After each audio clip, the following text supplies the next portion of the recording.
administration, which obviously has an interest in changing the way that decisions are made in this country, I think that this is a pressing question for Decolonise Aotearoa. So really interested in the discussion that's going to happen after some kai later, about what you guys think about that. Our next speaker is Diana Gonzalez. Nailed it. Let's go to slideshow. Yes.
So sorry, I read it because my pronunciation is to improve a lot. And so thank you very much for having me here.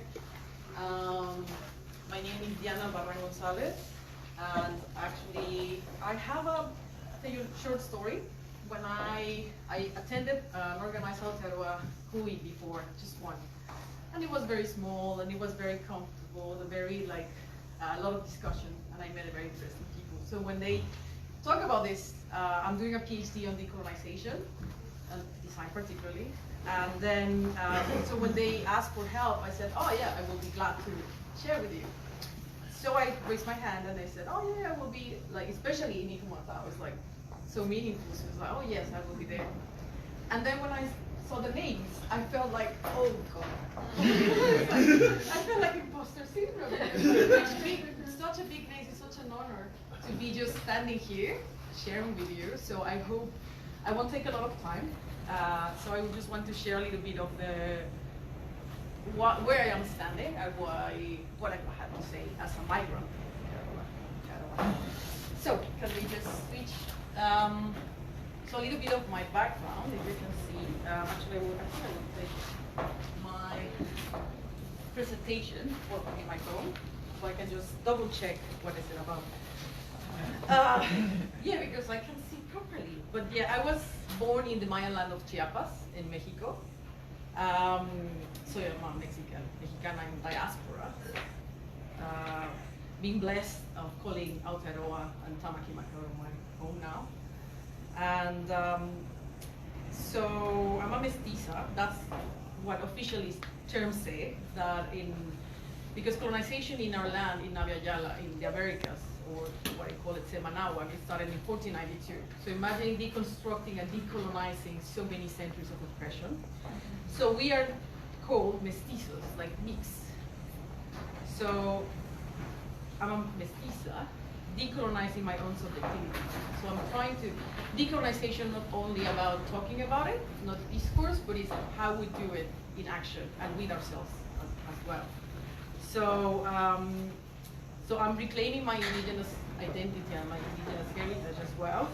So now I call myself native Latin America, as being in diaspora, so people can, if I say Native American, people will place me into the US, and I say Latin American only, it will kind of put me under the colonization without acknowledging my native identity. So that's why I've been saying native Latin America, because the native goes before.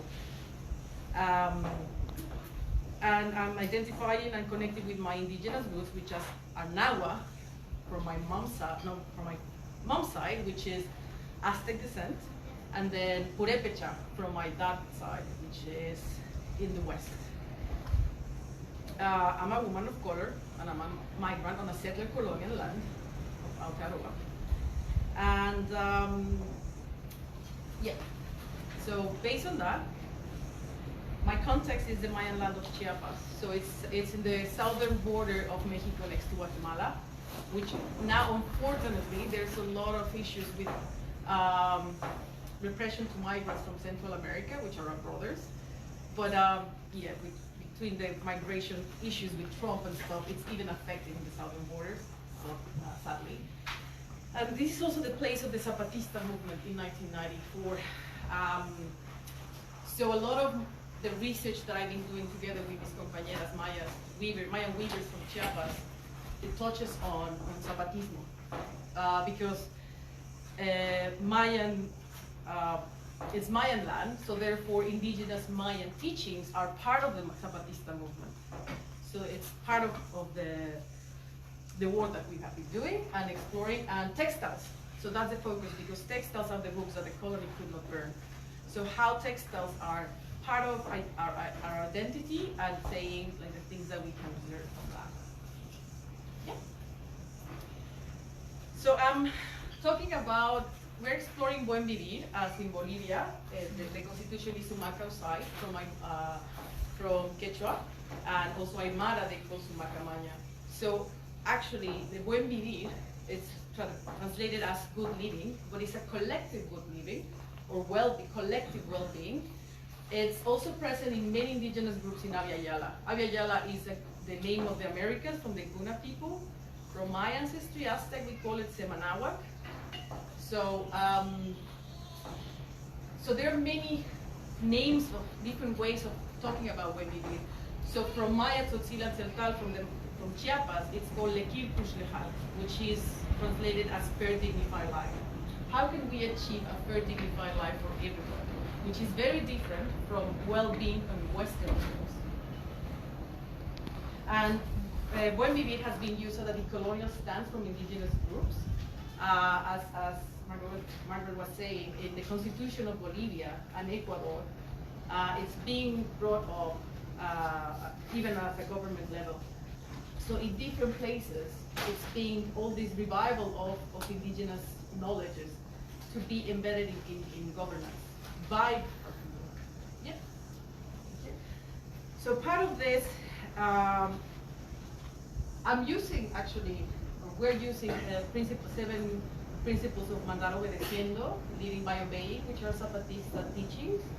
So I use this, for example, as my research guideline, because working in collaboration with mis compañeras from Mayas, indigenous Mayas I was born there, but my whakapapa is from other regions, from center and west, but having the same origin as Mesoamerican cultures is like, how can we have intercultural connections and exchanges?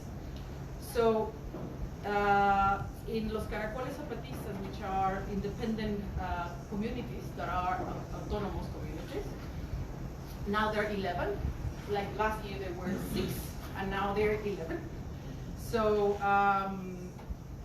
so they are talking about el Consejo Nacional Indígena, the Indigenous National Council from Mexico, which includes like indigenous groups from all Mexico and South US, because there are brothers as well connected.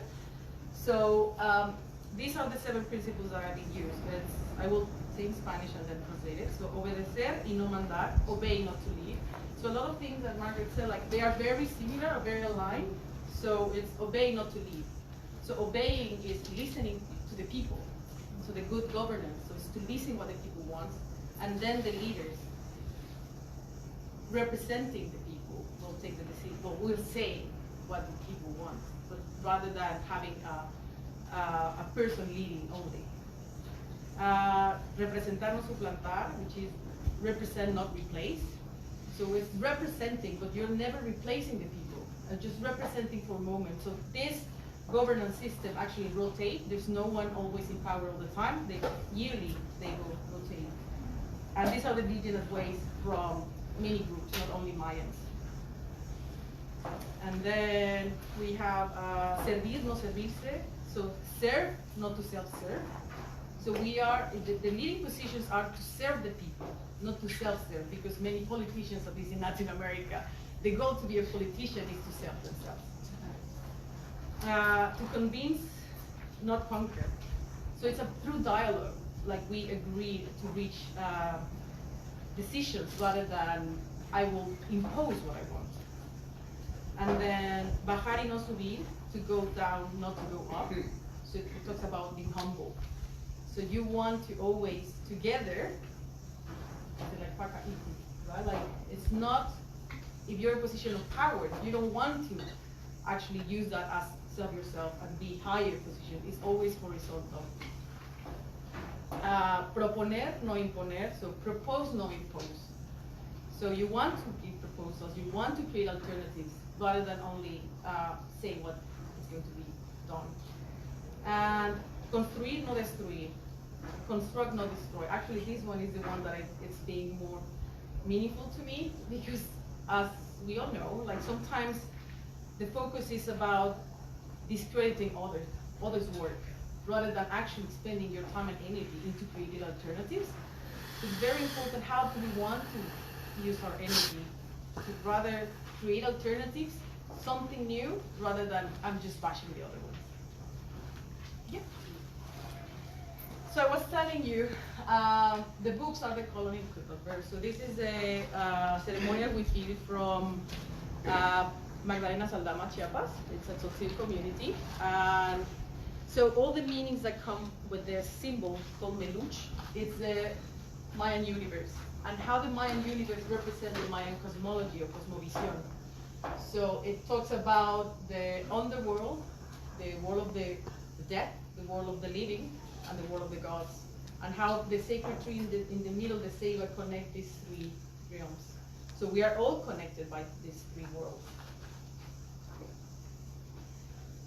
So we're exploring this proposal of so I'm a designer, I'm focusing on design, but it's not actually the main thing, like design with other ways, not from a Western perspective, but design of life, design of everyday. So we're talking about buen vivir-centric design. How can we think of what are the aspects of that we need to be focusing in? So the centro, which is aligned because it's aligned with buen vivir, de Sumacao side, the center is uno con el todo. Everything is together. So at the center, in the seed, we talk about harmonic coexisting between all beings, but beings, humans, non-human, spiritual, and most importantly, Mother Earth. So for us in Mexico, or at least from my ancestry, it's Tonantzin. In South America, it's Pachamama, Papatuanuku here, but it's the same representation of how everything is aligned and is connected, and that's the center of. So all this center is coming actually from these meanings as well. And then the east and the west, the colors are aligned with the colors of the different directions. So we have colectividad, which is in the, for Mayans, the pathway of the sun is the most important. So when the sun rises and sunset, that's why it's red and then black. So we talk about comunalidad or colectividad, which is the collective and community, the importance of community. So here we have autonomía, and we don't translate it into autonomy in English because it's different. Autonomía, it has to do with, like similar to when we talk about the sovereignty and Tinoranga. So that's why we leave autonomía in Spanish, because for us the collective in a different way. And then that's why las comunidades autónomas zapatistas. So it's like autonomous community, but autonomía. And reciprocity, that could be similar to coja. Like this, I help you, you help me, we are all together in this. And then complementaridad, to complement. So we are not specialists, or we don't know everything. So how can we exchange knowledge as well? And resources, so we complement each other rather than us trying to do everything. And then mutual care. So care is the key, because it's not support, it's care, because we care for each other from a genuine place from the heart, because for Mayas, the heart is key.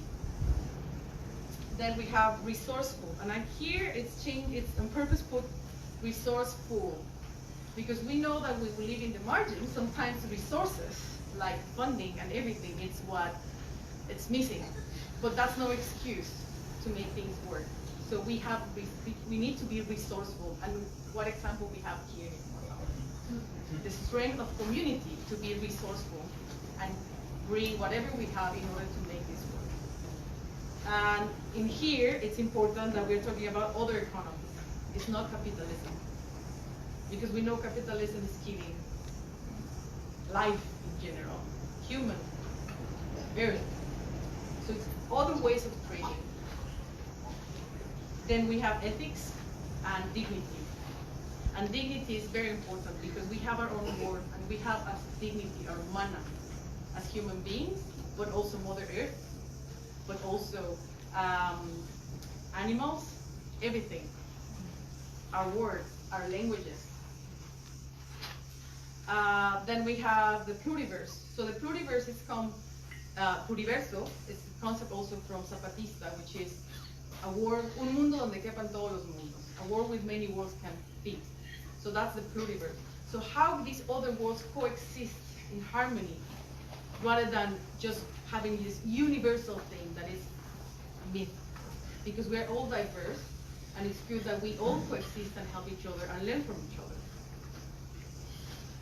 And then we have, many worlds, many dimensions, because here in this, let's say in this world, it's not only the human life, but also the spirit realm. And then at the end, we have equilibrium or balance. So things are in, but we need to understand this balance or equilibrium as a constant movement. It's not fixed, because things change in time and we need to balance the changes. So we need to find this balance between the movement and the changes around us. So what this lady, I thank God, but I'm a migrant here, and I acknowledge my position. And I'm speaking from that position because also as a migrant, I have responsibilities. So I'm thank God at the beginning. So what are my responsibilities? How can I contribute to this, to Aotearoa? And acknowledging my roots and not being something that I'm not, but bringing from my own roots, what can I bring to this place? So using the same teachings from textiles. So we're developing these models of being this pathway to the journeys of the realms. So we start from the world of the disease. So to be in touch with our own roots. Where do I come from? What are my roots? What are my origins? And reconnect with that. Because we all have rich histories. So how can we trace and be who we are and then contribute from that? So then the other, and I start reading Yosotros. Yosotros is a combination of words like the yo, I, and nosotros, the we. So it's a combined word, Yosotros. The distinction, there's no distinction between you and me because we are all together and connected. So how can we weave Yosotros together? So that's where we start. But then the world of the living, so where am I standing now? So with all my origin and all my background, I'm standing in a settled colonial land. How can we balance that power? And here is awareness and balance for the 3P8. Power, privilege, politics, and access. Because if I look, or at least from where I come from, because let's say I'm lighter skinned than my indigenous brothers and sisters, sometimes I get privilege. So how can I acknowledge that and try to balance that out? Because if I wear like this here, I identify as ethnic woman of color. But if I'm in my land, I'm cool, right? So depending on where we're standing, we are going to be perceived differently. So how can we balance all this stuff? And then the world of the gods. So that's going towards the buen vivir, the fair dignified life, or the collective well-being. So that's the goal. That's where we want to head. So it's the world of the gods. So how can we connect with the life force?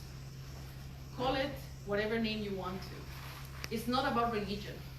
It's about wairua, it's about spirit, it's about whatever term you use based on your own heritage. But there's something higher than us. And just reconnect with that. And towards weaving buen vivir. So all together, how can we create this new world?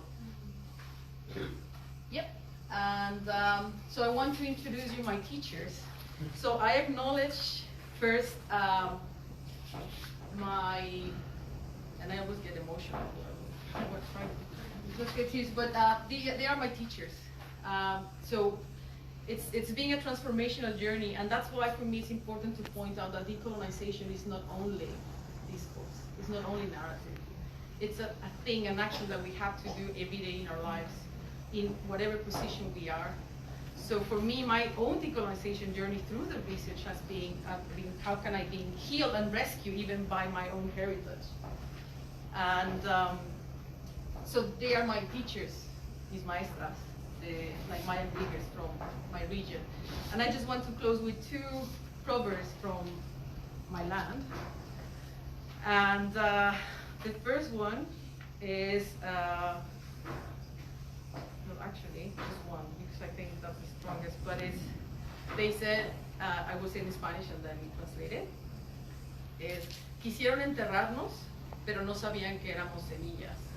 So they tried to bury us, but they didn't know we were seeds. So, Kolawal, kia ora, thank you, Tlaxocamati, and thank you for having me. How much power does your phone have? 20%. Find it. Oh, by the way, this one, I brought it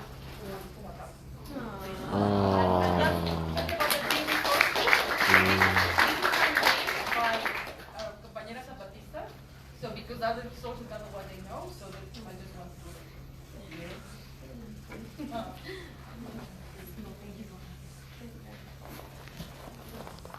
One of the things I really enjoy about doing this hui is that I know, like, I'm sitting on my own, because I have real high opinion of myself. Of course, I think I'm like so smart, I know so many things.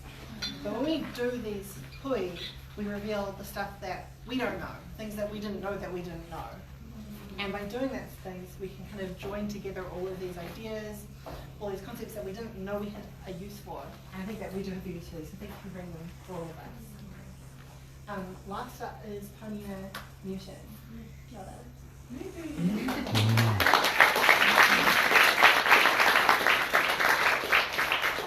come to you with a purpose, a great and noble one, to sow the seeds of awareness in every daughter and son.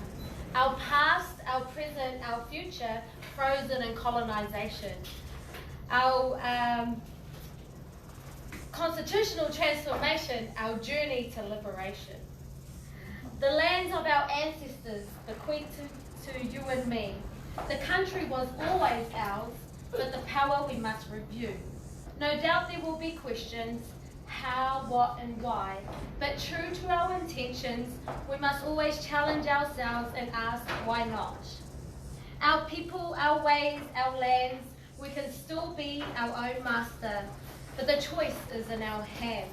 The question is, will you answer? Ngā mahi a ngā tupuna kia kaha ki te whawhai, mo te rangatiratanga o Aotearoa, mā tike mai.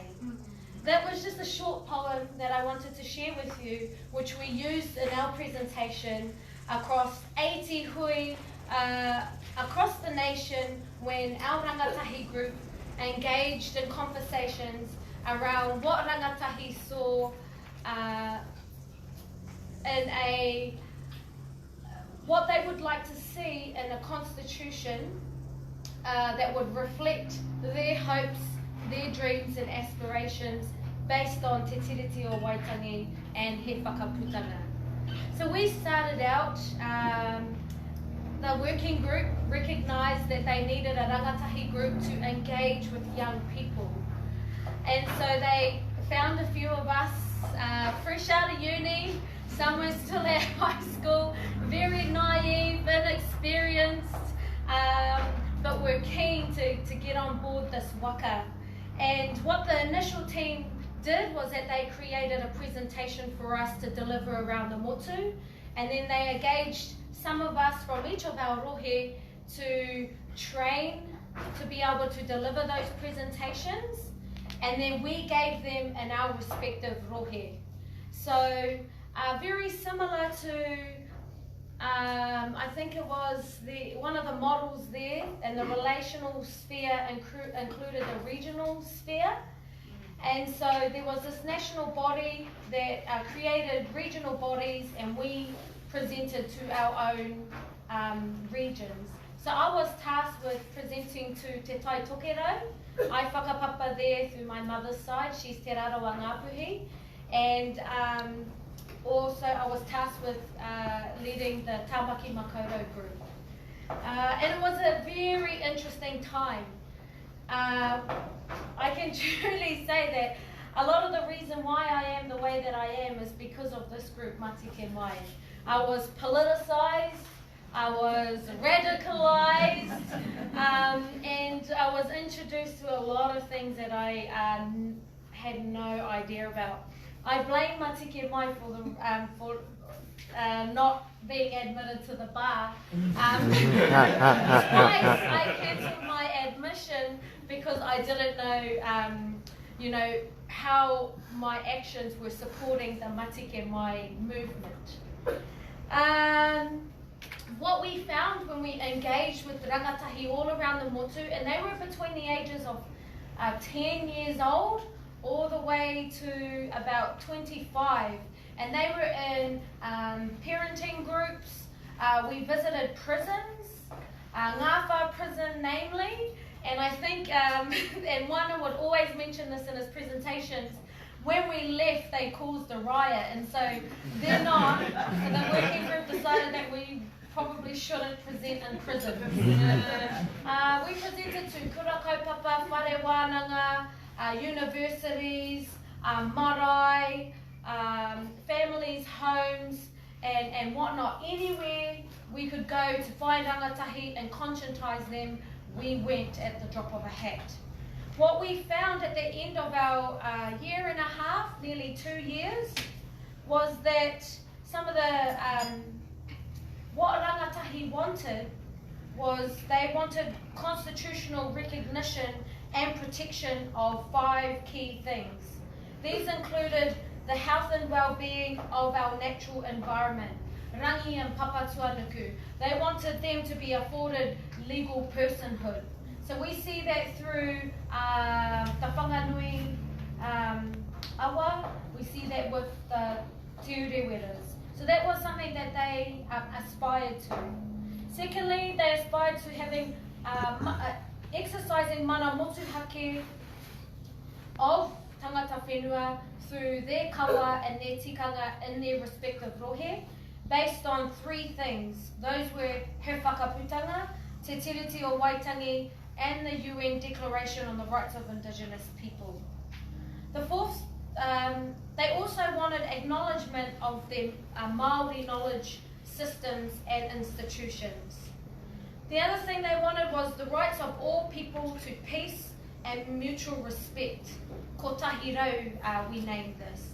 And lastly, they wanted the rights of all peoples to be able to access education, health, and well-being.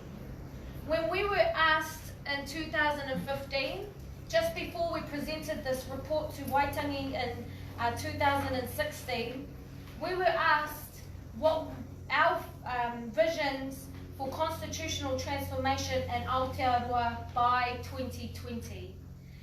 And when I reflect back on this 5 years on, I think, hey, we've achieved some things, but some things we still yet have to achieve.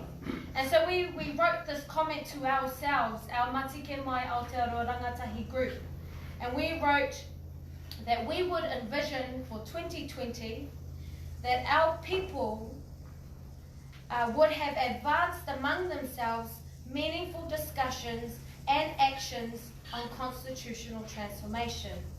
That 2020 should mark a time of great consciousness in the area of constitutional awareness and the need for its ultimate change and transformation. 2020 should mark the opening of the eyelids of the Māori political giants that lay dormant on New Zealand's political landscape of the future. Still developing, still maturing, young, and for whom the majority of the Māori population represent, and that is Māori Dims under 35s. They are the new political force of 2020, 2050, and 2070. 2020 should mark growing awareness of this changing political landscape and the future of tangata whenua within it. There is so much to look forward to as the dream of constitutional transformation becomes more and more possible. And I stand here today and I am in awe of this hui, because I believe that we've achieved some form of consciousness raising in this mahi. I think about those Māori political giants that lay dormant on our political landscape back in 2015 have been awoken and have been leading kaupapa such as this kaupapa here in Ihumātao. We've seen Papa lead amazing kaupapa as well. Again, rangatahi, who were dormant back in 2015. I see Te Ara Whatu progressing conversations around Indigenous practices being part of the conversations around climate change. They were high school students back in 2015. So we have achieved so much, but there is so much more to be achieved, especially when we think of Moana Jackson's vision for constitutional transformation in Aotearoa to be achieved by 2040. We heard today that he's very sick, and it makes me sad to think that our Matike Mai Aotearoa Rangatahi group has been a bit stagnant over the years, because we're off doing other kaupapa. We're off having finishing degrees and having pepis and whatnot. But you know, if I could say to him that to have some confidence in those of us who are up and coming, those of us who are being politicized and conscientized, that we will carry the baton for him.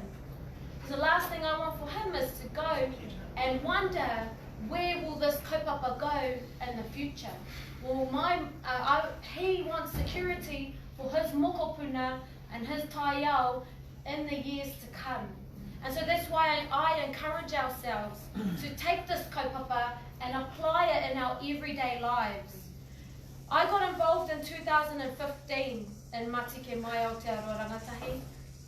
We started this kaupapa in 2015 when I graduated from the University of Auckland. And all throughout this kaupapa in this campaign, I've always had Matike Mai Aotearoa in the back of my mind, constantly keeping me in check. When we wrote the trust that will hopefully hold the whenua and manage the whenua in time to come, I based that my positioning and my knowledge and my contribution based on Matike Mai Aotearoa's report. We looked at we called it the fourth model. I think it was the bicameral model, and we tested that. And hopefully in the coming years we get to see, you know, what the fruits of that was. But what's in that report also kept me in check. What was I doing? Was I perpetuating colonialism in Aotearoa? What does consensus look like in this report? What am I doing in my daily life to keep this kaupapa moving forward? And so those are some of the things that we can do in our lives, in our everyday lives, to support this kaupapa of constitutional transformation. What do I hope in the coming years for this kaupapa is that Matike Mai Aotearoa Rangatahi can get back on its waka and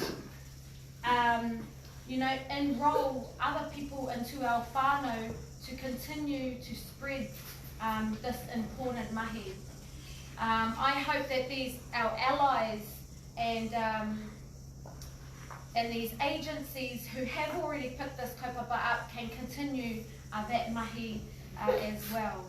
And so that's all the contribution that I wanted to make to the kōrero today. Yeah, thank you so much for your kōrero. Thank you so much for everyone being here. Nō reira kei runga I tērā, a tēnā tātou katoa.